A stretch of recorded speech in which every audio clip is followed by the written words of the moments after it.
Welcome to the Slop Farm. Enjoy the video. In this video, I will explain how to use Canva to make wedding invitations.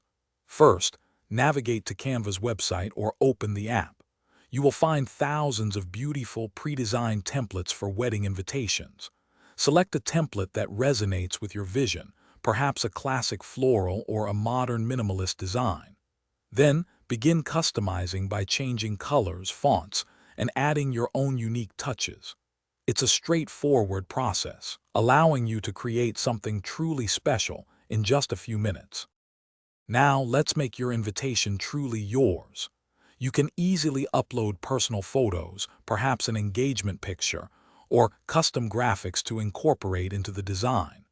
Carefully adjust the text boxes to include all the crucial information, like the names of the happy couple, the date, and the venue.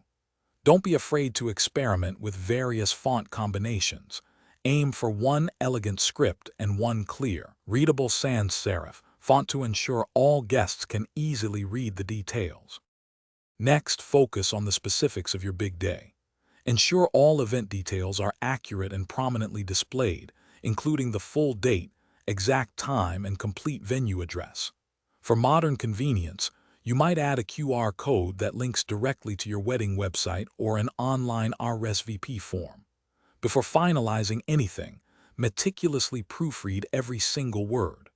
A fresh pair of eyes can often catch small errors, ensuring your invitations are absolutely perfect and error-free. Finally, it's time to bring your beautiful design to life.